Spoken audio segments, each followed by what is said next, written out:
삼성중공업 주주 여러분들 반갑습니다. 강프로입니다. 자, 오늘 삼성중공업이 2%대 조정 구간에 들어왔습니다. 어느 정도 예상되었던 움직임이 나오고 있죠. 62평에서 역배열 구간에서는 바로 갈 수 없다. 그리고 이 구간에서 그쵸? 충분히 조정을 거쳐야 되고 그 기간은 대략 2주 정도의 시간이 걸린다. 이렇게 제가 이야기를 드렸는데 오늘 62평을 기준해서 등락 구간에 들어왔습니다. 뭐 바로 올라가는 게 좋지 않겠냐 하는 분들이 계실 수 있습니다. 근데 기본적으로 정배열을 만들어야 갈 수 있습니다. 이게 뭐 굳이 뭐 삼성중공업이 뭐 차트 패턴이 그렇다. 그래서 이야기를 드리는 게 아니라 삼성중공업뿐만 아니라 뭐 삼성전자도 마찬가지고요. 애플도 마찬가지입니다. 자, 제가 애플 차트 한번 보여드릴게요. 애플 차트 한번 보면 이 패턴에 대한 그런 문제가 아니라 고가 물량을 소화하고 가야 된다는 겁니다. 주식은 원래 그래요. 자, 여기 보시면 자 보세요. 엔비디아 같은 경우에도 실적이 이렇게 나오긴 했지만 역배열에서 62평을 돌파해서 500불까지 강세를 보이니까 어떻게 됐습니까? 그쵸? 역배열 구간이니까 바로 조정을 받고 다시 이쪽 구간에서 등락을 보이겠죠. 자, 그럴 수밖에 없는 게 엔비디아 실적이 앞으로도 나빠질까요? 좋아질까요? 좋아지겠죠. 그쵸? 근데 500불까지 올라온 부분이 선반영에 대한 그런 부분도 있습니다. 근데 제가 이야기를 드리고자 하는 내용은 여기 정배열과 역배열 구조를 이해를 하자. 요 내용입니다. 자, 그리고 바닥 구간에서 강세를 보일 때도 보면요. 자, 보세요. 여기 역배열 구간에서 62평을 돌파를 하죠. 그쵸? 추가적으로 상승이 나오지만 역배열 구간에서 돌파한 이 상황에서는 여기 고가 매물을 소화하거나 아니면 62평을 뭐 다시 수렴한다. 요런 걸 봤을 때가 이제 패턴이라는 거고 제 이야기는 기본적으로 추세가 올라가는 그 과정에서는 일단 신고가를 넘어야 되고요. 그리고 신고가 과정에서 그쵸? 다시 정배열로 전환되는 그런 과정을 거쳐야 주가가 올라갈 수 있다. 자, 그러면 이게 뭐 패턴 뭐 이런 내용이 아닌 겁니다. 뭐 차트는 뭐 과거다 이런 내용하고 전혀 맞는 이야기가 아닌 거예요. 그냥 고가 매물을 소화하는 과정에서 우리가 주식을 언제 매수해야 되는지 그쵸? 그 가늠자가 될 수 있는 역할을 하는 게 이평선의 움직임이다. 이렇게 보시면 되고요. 물론 뭐 장기 이평선을 넘는 과정 뭐 이런 것들도 있기는 한데 뭐 그런 게 지금 중요한 것 같지는 않고 어차피 제가 매매하는 종목은 모두 다 신고가 종목을 기준해서 매매를 하기 때문에 장기 이평선에 대한 저항권이나 그런 부분은 없다고 보시면 됩니다. 제가 이야기를 드리는 내용은 오늘 뭐 특별하게 내용이 나와서 조정을 받는 건 아닙니다. 근데 단지 여기 고가 매물을 소화하는 과정이 필요하다는 거고 그런 부분에서 조정 구간에 들어갔는데 여긴 당연히 매수 구간으로 잡아야 됩니다. 자, 오늘 조정 구간에 들어왔기 때문에 뭐 실적이나 뭐 내년 전망에 대한 부분을 한번 체크를 하고 가도록 하겠습니다. 일단 리포트가 하나 나와가지고 그 내용을 한번 설명을 해드릴 건데 자, 삼성중공업 수주와 실적 모두 안정적이다. 자, 여기 나오는 건 예상치입니다. 자, 보시면 24년 연간 매출액 9조 7,290억 원 23% 상승한 예상치가 나왔고요. 영업이익이 무려 6,359억입니다. 그러면 대략 분기당 한 1,500억 정도의 이익이 예상이 된다는 거죠. 그렇죠? 올해 같은 경우에는 이제 흑자를 전환해서 제가 3분기에 서프라이즈가 나왔다고 했었던 그 실적치가 어느 정도였냐면요. 750억입니다. 제가 왜 서프라이즈라고 750억을 가지고 이야기를 했냐면 삼성중공업의 3분기 영업이익 예상치가 550억이었습니다. 550억이었는데 여기 나오는 이 마진이라고 하죠. 이익률, 그쵸? 여기 나오는 이익률, 여기 나오는 이 6.5%의 OPM, 그쵸? 요게 영업이익률이라고 보시면 됩니다. 자, 근데 한 2에서 3% 정도가 나왔거든요. 근데 최근에 선가 상승이 계속되고 있다고 뉴스도 나오고 있고 제가 그렇게 이야기도 드리고 있는데 근데도 불구하고 마진이 2%, 뭐 적으면 1%대 이렇게 되는 건 무슨 의미가 되냐면요. 과거에 받았었던 적자 물량을 털어가고 있다는 과정입니다. 그렇죠. 그리고 선가가 계속해서 상승하는데 마진 자체가 막 1% 찍히고 2% 찍히고 이렇게 나오는 건요. 과거에 있었던 선가를 그렇죠. 낮게 받아왔었던 선가를 터는 과정에서 발생하는 뭐 그런 상황이라고 보시면 되고 지금 나오는 실적은요. 그렇죠. 그래서 제가 좋다고 이야기를 하는 거예요. 그래서 최악의 이 상황을 지나왔고 주가도 신고가를 돌파를 해서 그렇죠. 시세의 속도가 빨라질 수 있는 그런 구간에 들어왔다. 그렇죠. 그렇게 이야기를 드리는 이유가 내년 전망치에도 있지만 올해 나오는 실적만 가지고도 여기 계속해서 적자를 봐왔었는데 배가 인도될 때 대부분의 이 결제가 이루어진단 말이에요. 이런 부분을 감안해서 보면요. 그렇죠. 과거에 받았었던 적자를 털어내면서 계속해서 가고 있다. 그리고 신조선가까지 계속해서 상승을 하고 있고 신조선가의 이 가격대 기준치는요. 대략 한 06년, 07년 요 정도 수준입니다. 그렇다는 건 조선주의 초호황기에 접어들었다고 볼 수 있죠. 근데 주가는 자 다시 보여드리겠습니다. 제가 장기간 이 내용을 보면 자 주가는 아직까지 요 정도 수준밖에 안 된다. 그래서 삼성중공업은 계속해서 상승이 가능하다. 이렇게 보고 자, 뭐 다른 내용도 한번 볼게요. 연간 20척의 LNG 건조 캐파 확보로 내년부터는 그 효과를 온전히 누릴 수 있을 것으로 예상이 된다. 3분기 기준에서 LNG가 매출에서 차지하는 비중이 50%에서 내년에는 60%까지 확대될 것으로 추정된다. 쭉쭉쭉쭉쭉쭉쭉 나가서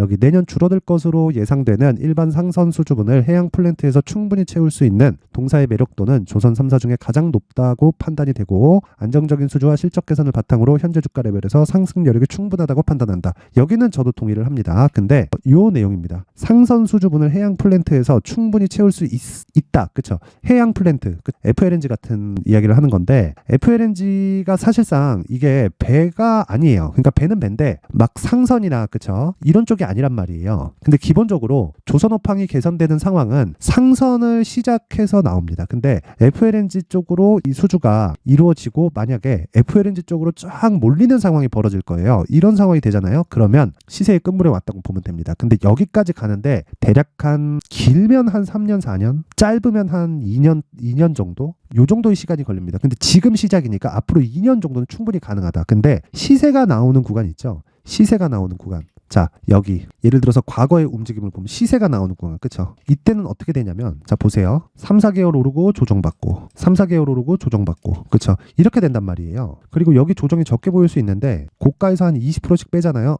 그럼 무섭습니다. 그쵸? 여기도 마찬가지예요. 그쵸? 오르고 쉬고 오르고 쉬고 그쵸? 여기는 자 보세요. 18,000원대에서 15,000원대까지 그쵸? 이렇게 확 뺀단 말이에요. 이런 구간이 앞으로도 나오겠지만 제가 이야기 드리는 중요한 내용은 지금은 일단 그 구간이 나온 상황이다. 그리고 이런 부분을 기준이 되는 게 62평을 돌파해서 상승하는 그런 구간에서 나온다. 그래서 지금은 62평을 기준해서 매수를 언제 할 건지 그 내용이 가장 중요하다는 겁니다. 자, 그래서 지금 중요한 게 지금 제가 이 저가에서 매수하신 분들은 다 수익 구간에 들어왔고요. 이미 62평을 기준해서 매수를 한 번 더 할 겁니다. 그렇죠? 62평에서 이제 돌파를 했기 때문에 62평 위에서 제가 가격을 잡아야 되는 기준치를 이야기를 드릴 거고 여기서도 당연히 2주 안에 수익을 볼 수 있는 전략이 당연히 들어가야겠죠. 그렇죠? 요거 말고는 중요한 게 없습니다. 이제 뭐 더 이상 뭐 앞에 전망이 이렇기 때문에 뭐 이게 중요한 게 아니에요.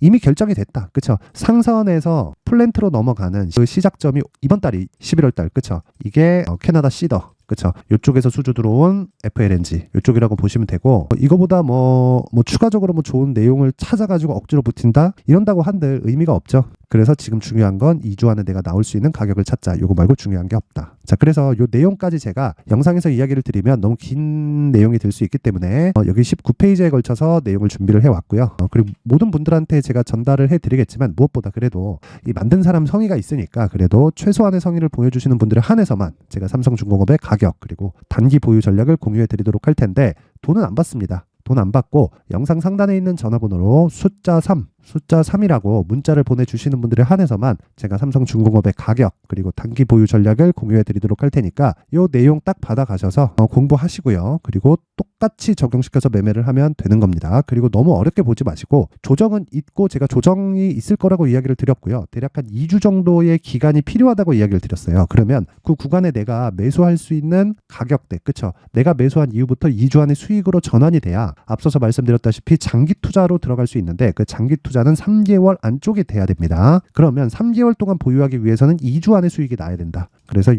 내용 가장 중요하니까 상단의 번호로 숫자 3이라고 문자 보내서 모든 분들이 성공 투자하셨으면 좋겠고 자 그러면 추적하는 과정에서 계속해서 효율을 높여야겠죠. 그래서 그 효율을 높이는 방법은 여기 강프로의 무료 소통방에서 진행을 하고 있습니다. 뭐 조선주에 대해서도 제가 계속해서 이야기를 드리고 있지만 오늘 같은 경우에도 그렇습니다. 12시 10분에 제가 한 내용이에요. 삼성중공업이 2.2% 하락하고 있는데 오늘 2%대 조정 62평 기준에서 조정 중이다. 정상적인 조정이고 매수 관점 추가 매수 가능하고 가격 설정에서 제가 여기 소통방에서 진행을 하겠다 이야기를 하고 있고 그리고 계속해서 제가 시초가 매매를 진행을 하고 있죠. 그쵸? 장 시작 전에 자 시간대를 보면 여기 8시 44분에 진행이 됐고요. 그리고 상황을 한번 보겠습니다. 칩스앤미디어 칩스앤미디어 오늘 10%대 강세를 보이고 있고요. 고가 대비해서 한 5% 정도 밀려있는 그런 상황인데 분봉상에서 뭐 큰 문제점이 발생하거나 시세는 빠졌지만 그런 상황이 아닙니다. 그리고 당연히 신고가 신고가 종목만 매매를 하죠. 저는 신고가를 아닌 종목은 하지 않습니다. 그리고 매일매일 상한가를 가면 좋겠지만 어떻게 그렇게 할 수 있겠습니까? 그거 자체는 불가능하고, 근데 무엇보다 제가 칩스앤미디어와 함께, 그렇죠, 어저께 제가 장중에 공략한 종목들이 있죠. 어저께는 이 시초가 종목이 없었습니다. 그래가지고 제가 장중에 공략을 했는데 이 내용 한번 보겠습니다. 26,600원에 AD 테크놀로지, 그쵸? 26,600원이었는데 가격 올려서 그냥 매수하세요. 그쵸? 오늘 반도체 중 디자인하우스 기업들이 강세를 보인다. 이거는 오타 났습니다. 가온 칩스예요. 상승폭으로는 높지만 매수는 AD 테크놀로지로 나갑니다. 그래서 이 내용도 한번 확인을 해보면, 자 보세요. 가온 칩스. 자, 가온 칩스는 오늘 3%밖에 상승이 안 나오죠. 왜 제가 안 했는지 명확히 보이죠. 저 칩스앤미디어는 이렇게 되죠. 그렇죠. 고가 돌파하는 그런 상황이었고, 가온칩스는 이제 고가 매물을 소화해야 되는 그런 상황입니다. 그래서 당일 강한 종목이 답이 아니다. 그리고 어저께 제가 매수한 종목이 있습니다. AD테크. 그렇죠. 요거는 어저께 장중에 매수한 종목은 어떻게 되나요? 분명히 이야기를 드리지만 제가 장 전에 매수를 하는 종목은 무조건 당일날 정리하는 단타 종목이라고 보면 되고, 데이 트레이딩이죠. 그렇죠. 그리고 장중에 매수하는 종목은 제가 매매하는 그 내용 그대로 나가는 거고, 그대로 나갔을 때 여기 오늘 7% 수익 구간이다. 요거는 당일날 매도하는 종목이 아닙니다. 그쵸? 어떻게 운 좋게 딱 샀는데 막 상한가 가고 막 그래. 그쵸? 그랬을 때는 이거 오늘 가는 날이 아닌데 하면서 그냥 매도할 수도 있지만, 이런 종목은 당연히 요런 시세가 나오는 게 맞고, 이 종목도 당연히 신고가 구간에 있다. 자, 그래서 이 매매하는 과정에서 신고가에 대해서 좀 배워보고 싶다. 내가 어떤 식으로 매매를 해야 되는지 잘 모르겠다 하시는 분들은 여기 소통방으로 들어오시면 되고요.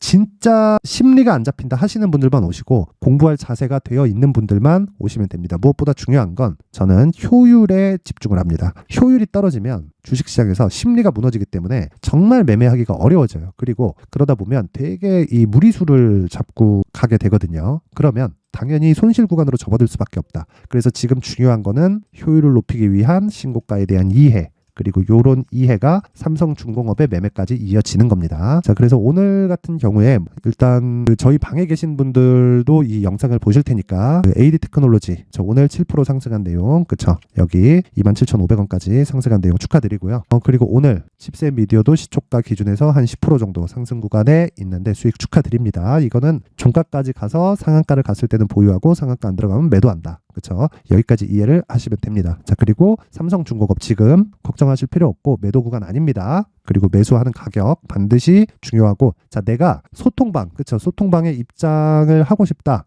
그렇죠? 멘탈에 안 잡힌다 하시는 분들은 영상 상단에 있는 번호로 참여라고 문자를 보내주시는 분들에 한해서만 제가 입장 링크를 순차적으로 공유를 해드리겠지만, 여기 지금 500분 가까이 입장을 해 계신데 제가 딱 1000분까지만 받도록 하겠습니다. 선착순으로 제가 받을 테니까 여기 오셔서 같이 매매합시다. 주식 혼자 하는 거 아니고, 무엇보다 신고가 매매를 해야, 그렇죠? 당일 수익이 가능합니다. 그리고 기본적으로 수익 모델이 갖춰져 있어야 돼요. 그게 신고가다. 절대 잊지 마세요. 그리고 삼성중공업 절대 매도 지금 아닙니다. 절대 매도하지 마세요. 조정 제가 다 예상해 드렸죠. 그렇죠? 조정은 싹 무시하고 가면 되는 겁니다. 자, 이제 23년도 다 끝나가지만 매매를 하시면서 스트레스를 받으시는 분들이 있을 수 있습니다. 시장이 항상 그렇긴 하지만 그래도 제 구독자분들과 시청해주시는 분들을 위해서 앞으로 차기 주도주가 될 수 있는 대시세 종목을 준비를 해왔습니다. 단타나 짧은 수익만을 쫓다 보면요, 잦은 손절로 계좌가 망가지는 건 순식간이고요. 그만큼 수익하고는 거리가 멀어지겠죠. 장기간 유지하기가 어렵기 때문입니다. 결과적으로 주식시장에서 돈을 벌기 위해서는요, 어떤 계기를 만들어야 되는데, 그 계기는 한 종목에 비중을 실어서요, 수익을 보는 것 말고는 없습니다. 쓸데없이 잦은 매매를 하지 말라는 이야기고요. 그리고 한 종목에 비중을 실을 수 있어야 된다는 겁니다. 그런데 이 비중을 실는 과정에서 성장 산업군에 대한 이해가 필요하다는 겁니다. 이 부분을 반드시 기억을 하셔야 돼요. 자, 이런 성장 산업에 대한 구조와 제가 앞서 말씀드렸던 신고가 그리고 선반영 구조에 대해서 이해를 했을 때 이런 매매를 할 수 있게 됩니다. 2월 7일 강프로의 대시세 종목으로 에코프로 매수가는 17만원 이에서 진행이 됐고요. 그리고 목표가는 50만원부터 자율 매도 구간으로 잡았죠. 예상 수익 범위가 200% 이상으로 되어 있는데 신고가 이후에 선반영 평균치가 200% 이상이기 때문에 그렇습니다. 자, 그런데 에코프로가 2차전지 양극재 기업이죠. 2차전지 양극재는 친환경이라는 범주 안에 속해 있다고 보시면 됩니다. 근데 제가 항상 이야기를 드리죠. 시세는 항상 연결된다고요. 앞으로 나올 대시세 종목도 이런 친환경이라는 성장 산업군에 포함되어 있어야 됩니다. 자, 이런 성장 산업군에 포함되어 있는 걸 확인한다면 이 내용처럼 세 가지의 공통점을 가지고 있습니다. 1년에 많은 종목이 발생하지 않고요. 그리고 세력들의 장기간 매집 구간이 확인돼야 되고, 그리고 상승하기 시작하면 평균적으로 3개월 정도의 상승 구간을 보이기는 하지만 제가 2개월이라고 작성을 해온 건 한 가지 내용 때문입니다. 한 달은 확인하는 과정이 필요하기 때문입니다. 이게 무슨 얘기냐면 성장 산업에 대한 부분, 그리고 이런 공통점, 여기다가 기술적인 내용을 다 포함을 시키더라도 절대적으로 가격이 우선적으로 반영이 되는 것이기 때문입니다. 에코프로도 마찬가지예요. 장기간 하락하면서 최악의 국면을 거쳐왔고요. 이 구간에서 먼저 하락을 했다는 건 앞서 말씀드렸던 내용처럼 고가에 대한 부분이 아니라 저가, 즉 나쁜 부분을 반영한 이후에 신고가를 발생을 시켰다는 건 앞으로 좋을 부분을 반영이 되고 있다는 거죠. 그런데 본격적인 시세는 신고가 이후라고 말씀을 드렸고, 지금은 매물 소화 과정을 보내고 있습니다. 앞서 말씀드린 대로 가격 먼저 분석을 끝냈죠. 그리고 나서는 정부 정책의 방향과 맞는지를 체크를 해야 되는 겁니다. 2023년 대시세 종목인 에코프로도요, 정부 정책의 방향에 맞는 종목이라고 볼 수 있겠죠. 물론 이런 종목들도요, 신고가 이후에 시세를 낸다는 건 반드시 기억하고 있어야 됩니다. 자, 이런 내용을 토대로 23년 상반기 에코프로와 같은 대시세 종목을 준비를 해왔습니다. 자, 하반기 대시세 종목은 영상 상단의 전화번호로 대시세라고 문자를 보내주시는 분들에 한해서만 공유해드리도록 할 테니까 영상 상단의 전화번호 확인해서 하반기 대시세 종목으로 큰 수익 내셨으면 좋겠습니다.